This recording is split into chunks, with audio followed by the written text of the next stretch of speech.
I think I'm going to get started. This is the thing I teased here at the meeting, the objections, common objections, things I run into. If someone calls me and they're pressed about the rates or the current market or anything like that, it usually falls into, one of these three categories and generally, files down into one of these questions. So I just wanted to go through how I answer these, the tools we have to help, buyers take advantage of the market rather than feeling like it's just not worth it for them to buy now. So I want to jump into some of the solutions and answers here. So whenever someone says there's no way I can afford a home with how much housing prices have gone up, I like to throw out there that pre-tax income is used to qualify. So a lot of people think, well, I just don't make enough. That might not be true. You might make enough once you add back in things like, we don't count your health insurance, the payments against you, your 401k, your taxes, things like that. And your monthly payment could be comparable to or less than what you're paying in rent. I think a lot of people think that rent is a inexpensive alternative. Maybe if you live in a 1-bedroom studio apartment and now you're trying to buy a 3-bedroom house, but if you're renting a house and you want to buy a similar house, I'm going to say 99.9% of the time it's going to be cheaper to buy that house. Some people feel that, maybe they just graduated from college, got their first job, and they probably can't afford it. That's also not always true. The way that we can look at student loans, especially with the forbearance right now, there's income-driven repayment plans that are going to be coming out at the beginning of the year. Those are going to be half of what they were prior to the new student loan changes. So it's less and less, I don't know how to say it. They're not being as affected as poorly as before when it comes to student loans. And let's say you graduate, you were in school for 4 years, you graduate now, you get your first job, salary job, or it could even be hourly, but you're guaranteed full time. I can count your time in school as your work history. So you don't have to be on that job for 2 years to be able to buy now. So we do a ton of these for people that literally, I just did one over the summer. A person graduated in May. They started their full-time job in June, and we had them in a house by the end of July. It was that easy. So it has to be cheaper to rent than buy, right? Just hitting on that again. Definitely not. Like I said, it has to be probably, similar properties. If you're going from a really small apartment, it's probably going to be more expensive to go to a 3-bedroom house. But if you're looking at like properties, it's going to be pretty darn close. On top of that, we'll get into it a little bit more here. There's a rent versus buy calculator that I have on my website.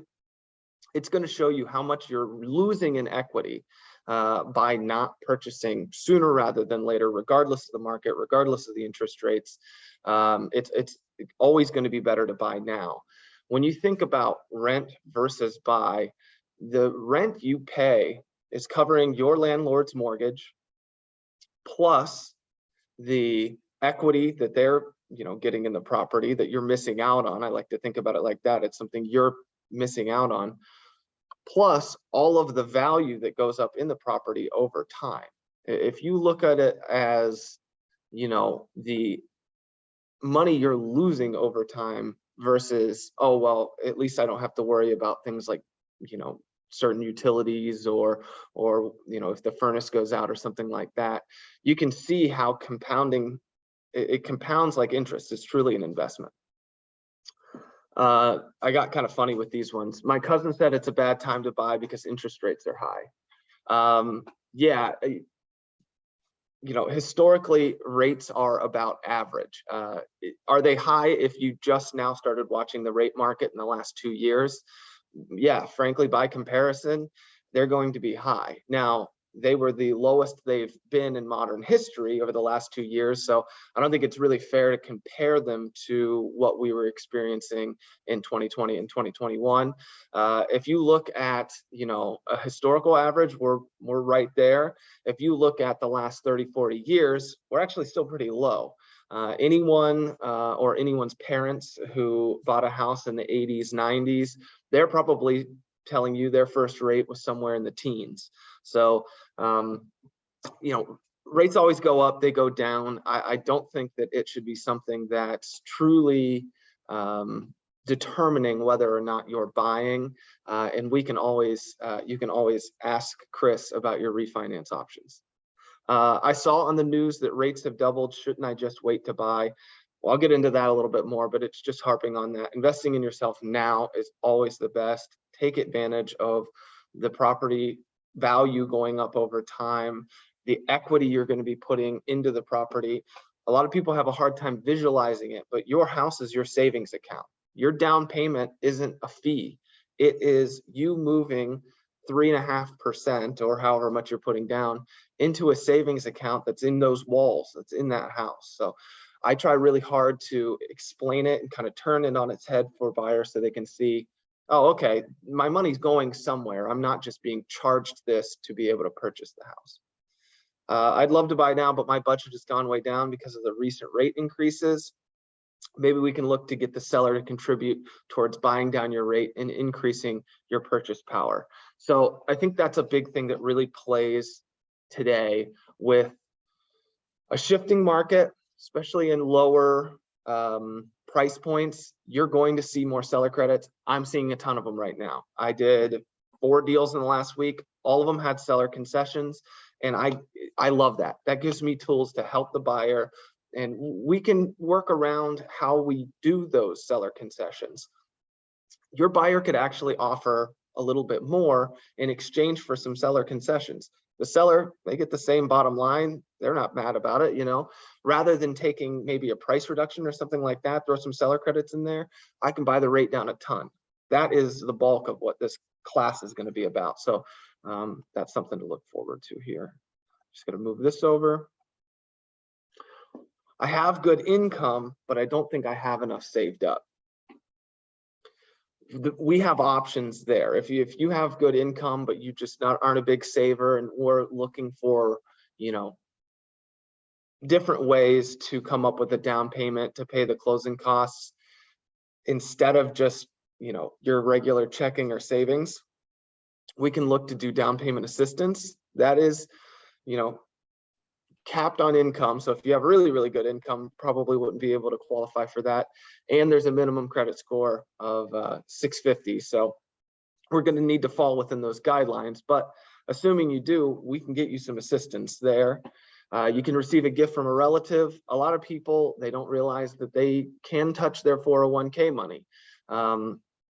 It depends on the rules for your 401k. If it's like a government-backed one, you really need to double check and make sure that you are able to access those funds.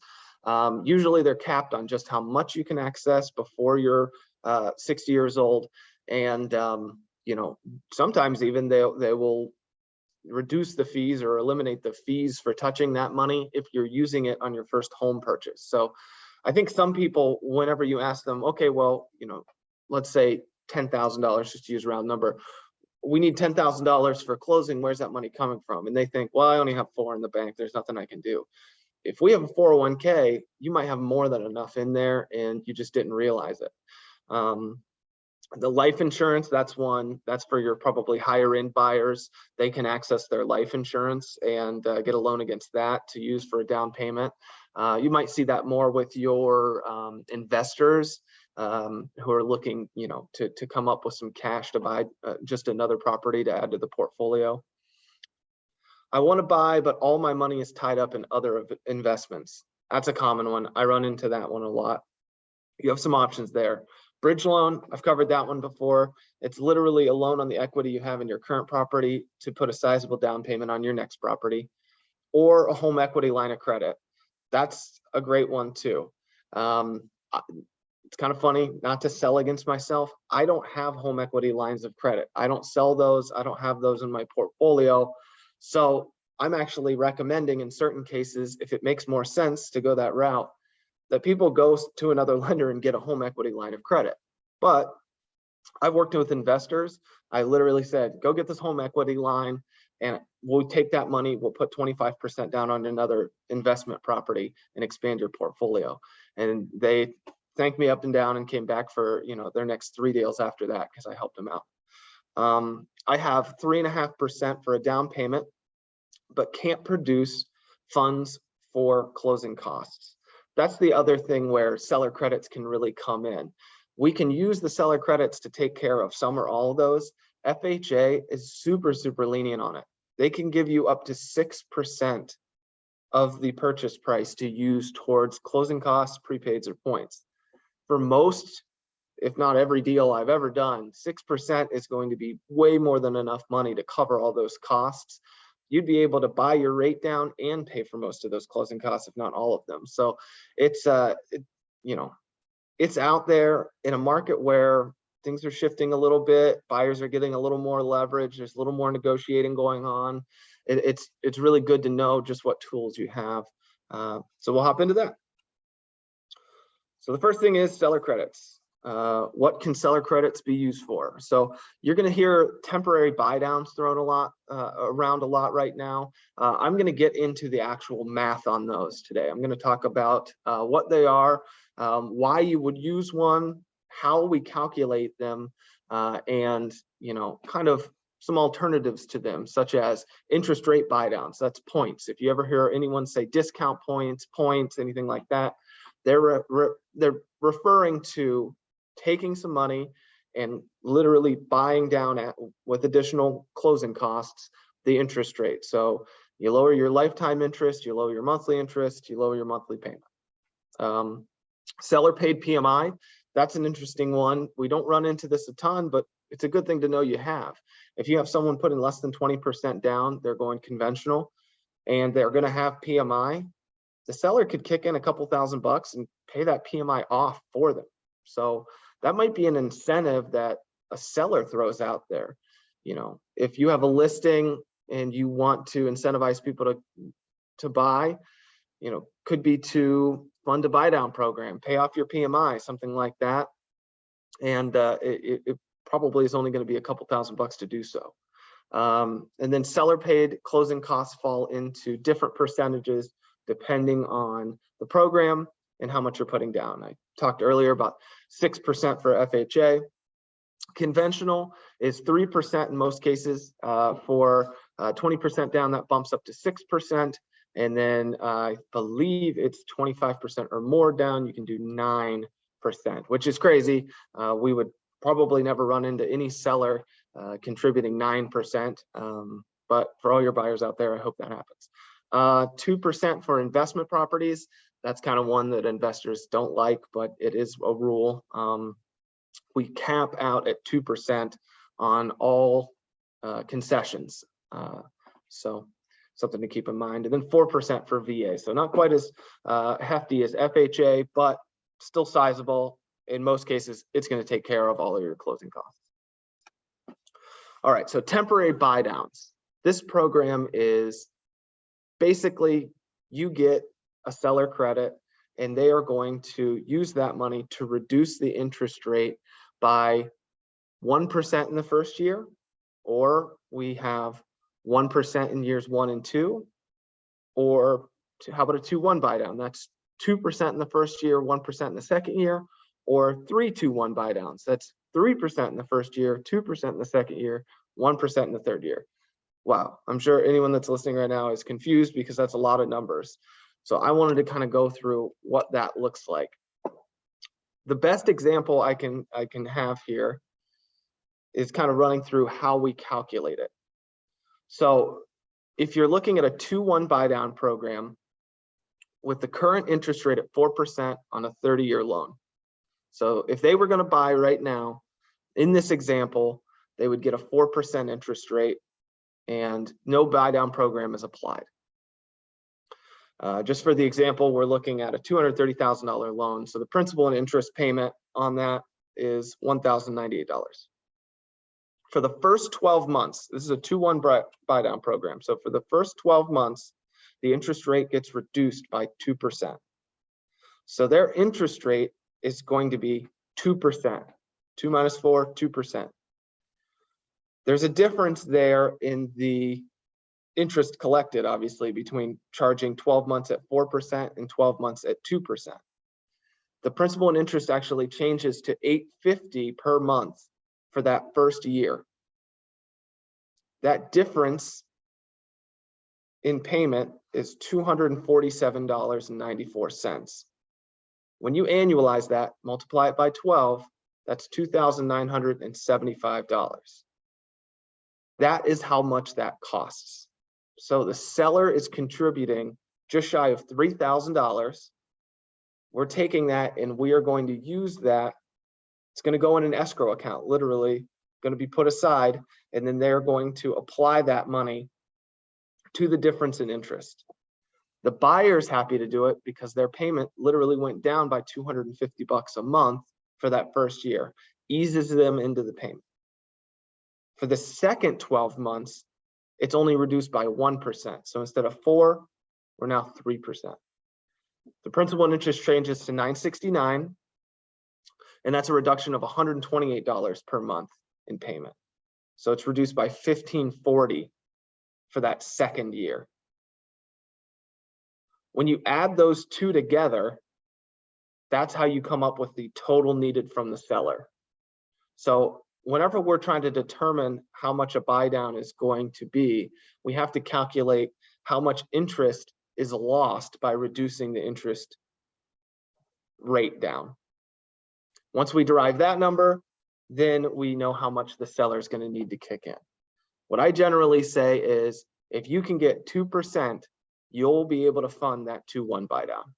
So instead of trying to do all this math on your own, don't worry about doing it. I'll take care of it. Just if you can get the seller to agree to 2%, you can do that 2-1 buy down, and buyer knows their rates, or their monthly payment is going to be lower for the first and second year. In year number 3, it jumps back up to whatever today's rates are. So it jumps back up to, in this example, 4%. Today's market would be about 7.25 likely. So I like to throw out there, hey, here's the options you have with a buy down. I know your intent is never to have to pay that 7.25%. You're going to want to lower your payment all the way into the future. The nice thing is they're never forced into continuing this program. They can refinance at any time. All that money that's sitting in escrow, if they refinance, goes back to them. They can get it and apply it to their refinance. Please do the refinance with us. It'll be even easier for them to do that. So if they start the program in a 2-1 buy down, we get to the end of the first year, their payment's about to go up because their interest rate's going to jump up 1%. And they're like, hey, market looks good. Let's go ahead and refinance now. Cool. We'll refinance them. They can apply the escrow to the refinance. And yeah, then they can lock in a 30-year fix at whatever. Hopefully it's 5% next year. So the buy down program is a short-term fix with long-term potential. That's what I like to tell people. Here's a short-term fix with the potential to, fix that payment in long-term at a lower rate. Here's the other thing I like to do. Let's say we get a similar seller concession, 2, 3, 4%. We can use that to buy points, discount points. Discount points lower the interest rate over the entire term of the loan. So we're talking the full 30 years, or because most people don't actually pay their mortgage for the full 30 years, it'll lower it until they're ready to sell and buy a new home or refinance their current. Given the volatility in the market right now, a lot of people out there in these investment banks that are buying these mortgages in bulk, they are not happy to see the volatility in rates right now. They're not happy to see rates shooting up so high. Your question's probably, well, why? Doesn't that mean they make more money? In the short term, it does. However, they know that all of these are going to refinance. When they refinance, they're gone. There's, that loan has refinanced. They'd have to go back out and purchase the new loan to be able to take advantage of that. Because of that, they want people locked into a loan that is at a lower interest rate, because they're more likely to hang on to it for a longer period of time, and the investor is going to make money on it for a longer period of time. So what that trickles down to the buyer and for us is your money goes way further. You've got people out there that set the pricing who are saying, please pay a little extra and buy this rate down. We're happy to buy it at a lower interest rate. Because of that, your money goes so much further. So I have a little example here. A buyer may be able to reduce their interest rate by as much as 0.5% using 1% of the loan amount. So think about that. That is less than, the loan amount is going to be less than the purchase price. But just for round numbers, let's use a $200,000 loan amount, and we're going to collect 1% from the seller. So a seller concession of 1%, that's going to be $2,000. Say the current market rate is 7%, and we can reduce it by 0.5%. That 1 point, that discount point, would cost $2,000. The rate would be reduced to 6.5%, and the monthly payment would go down $67 per month. That is the principal and interest payment is going down for the full 30 years by $67 a month. It's not going to bump back up like the buy down program. This entire cost can be covered by the seller in the form of those seller concessions. So the buyer doesn't feel like they're missing out on anything by spending the seller's money to lower their rate. I love doing this. I did it 3 times this week, not joking at all. We literally got $5,000 from the seller. We were able to buy an interest rate down from 7.375 all the way to 6.125. I did that. I locked that loan yesterday. We're talking hundreds of dollars in lower payment. And I mean, the buyer couldn't be happier. You could always do that buy down program, put it in escrow, and then maybe refinance. But when we're locking in your rate, almost 1.5%, 1.25% less, he might hang on to that for 7 years, because who knows if rates get back down to that low. And if they end up getting down to 5% or something like that, it makes sense for him to refinance. I don't think he'd bellyache about, lowering his payment. I mean, we use the seller's money to get there anyway, so win-win. It's right now, it's so inexpensive to buy these rates down so far. And really, if we feel like the payments are unaffordable right now, and that's a tough thing for people to stomach, this is an awesome tool to be able to take advantage, get people off the fence, make them feel comfortable with the payment. And I tell you what, when I tell someone I'm locking in at 6.125 when the market is 7.375, all they're seeing is dollar signs and wins. It just feels perfect for them. And the seller, happy to do it at the end of the day, because they need to sell the property, move on to the next investment, whatever. You can buy it down further if you want to. Now, there hits a point where there's a sweet spot where it just doesn't make any sense. Or at one point, the federal government literally says you can't buy it down any further. You're only allowed to collect so much in seller credits. You're only allowed to charge so much for points before they say, no more. So there is kind of a sweet spot where, we can get it down as low as possible without, able to go any further. And honestly, at one point it gets so ridiculously expensive. If you're trying to buy it down 2 full percentage points, it wouldn't make any sense. I would say, take some of that money and use it just to lower your closing costs and make it easier on yourself. So a little caveat there at the bottom, cost of points changes with the market. So I can literally quote someone something in the morning and it be different in the afternoon. Most of the time, I'm going to honor what we saw in the morning, unless it got better for them. But just so you know, these things are always moving. All of this in here is just for an example. Seller paid PMI, I talked about that a little bit earlier. If you're putting less than 20% down, there's going to be PMI. It's a part of the mortgage process that we live within. The good news is PMI actually helps. Before PMI existed, if someone had less than 20% down, they were simply told, no, you can't purchase, keep saving. So at least we have PMI to come in, cover the bank's risk, and give us the ability to purchase. To go even a little further here, if we can collect 2 to 3% of seller concessions, we might be able to just eliminate PMI altogether, and that wipes it out totally. It's literally called single premium PMI. It is a single payment at closing that we would pay to have the PMI eliminated, and we can take care of that with the seller credit. So, and that all depends, a little caveat again, on credit profile, qualifications, number of borrowers, down payment, and loan amount. So, one single premium PMI for one person is probably going to be different for the next person, because they look at so many factors when determining the premiums on those. A little bit more into seller concessions. It's always important whenever we're negotiating these and putting together addendums that we say it goes towards closing costs, prepaids, and points. Reason being is I can, under those 3 items, I can do all of the things I just covered with the money. It gives us a ton of options, and I can sprinkle a little bit all over. I can buy the rate down a little bit. I can cover the closing costs. The prepaids are just kind of lumped into what we normally consider closing costs. We could fund a buy down program and, cover a little bit of their closing costs. So whenever you leave it under that umbrella of those 3 items, it just allows me to do a ton with it.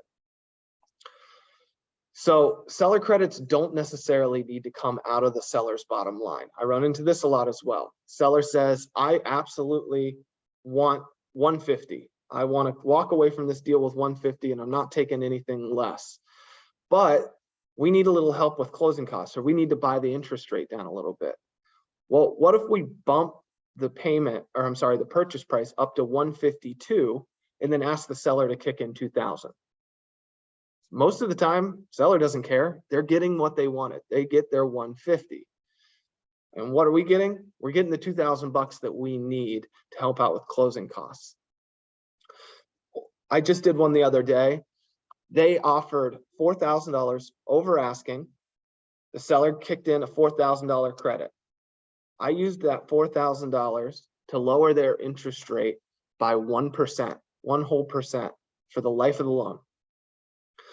It allowed me to qualify them on a monthly payment less than if we had bought the house at the asking price. So it's counterintuitive. They're paying more for the house and getting a lower monthly payment.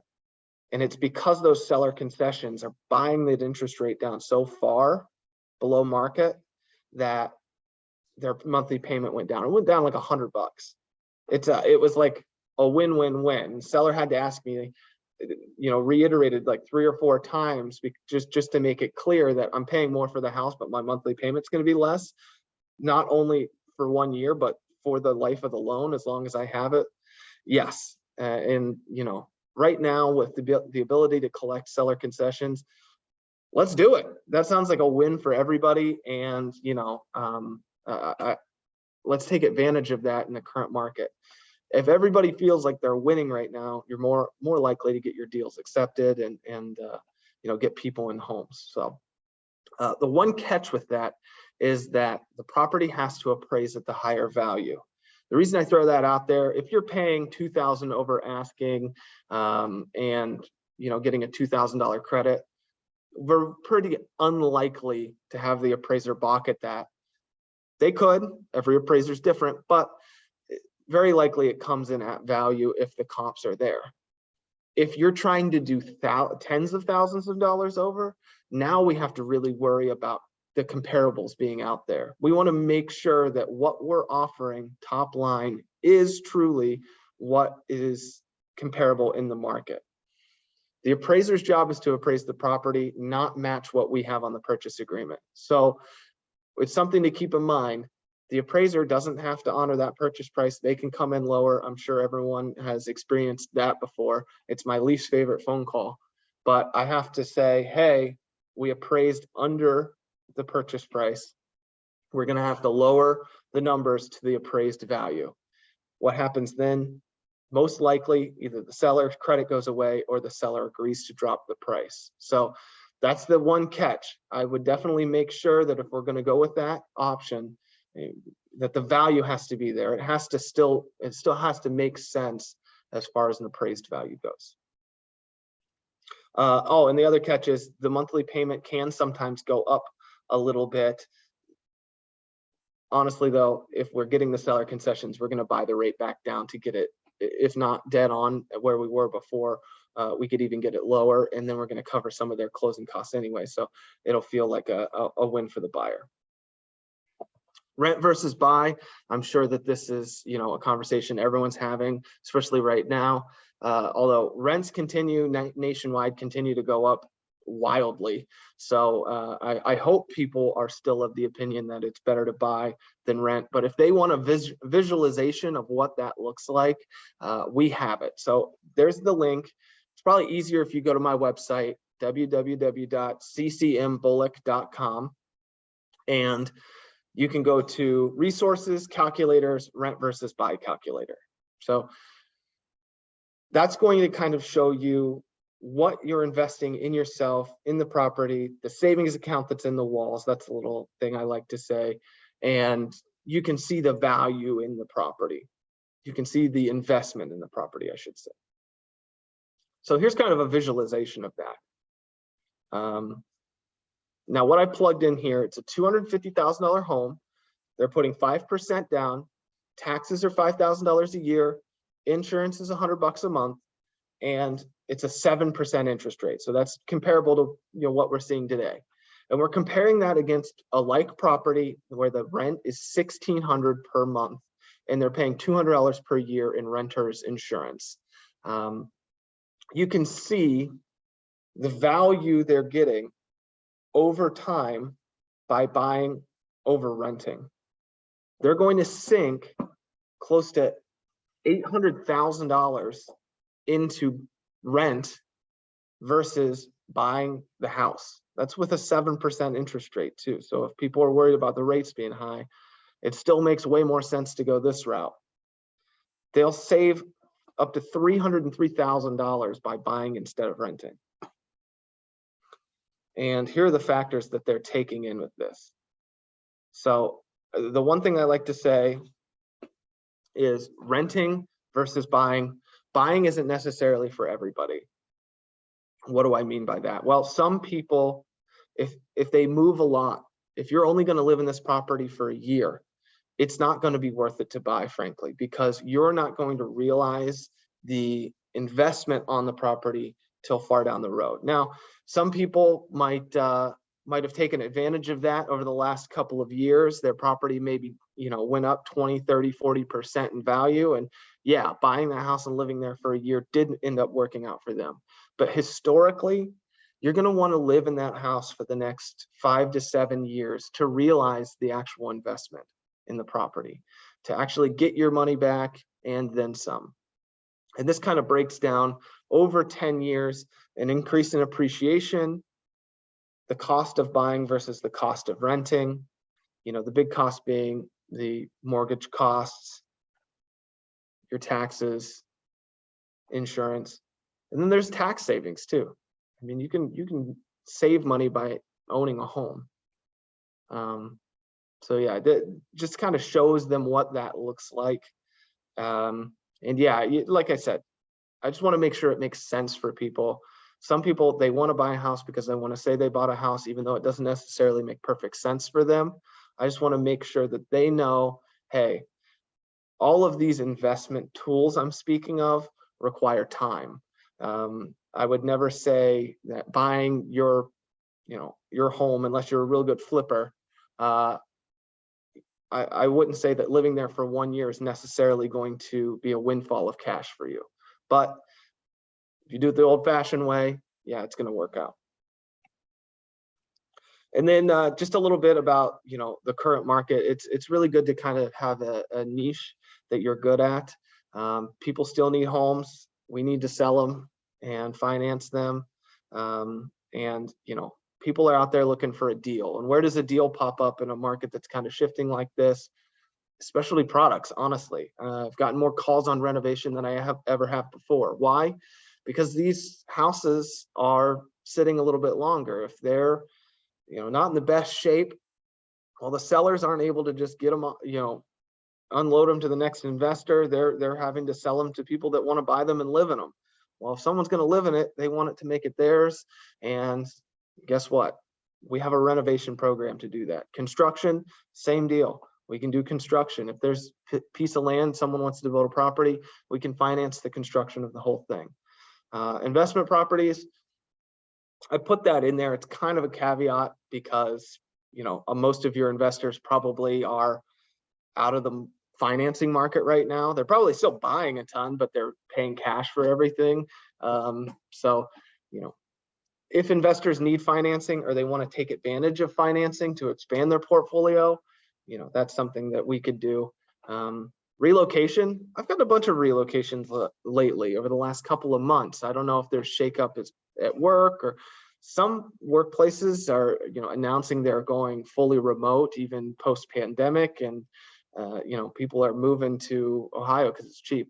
So, something to maybe specialize in and take advantage of.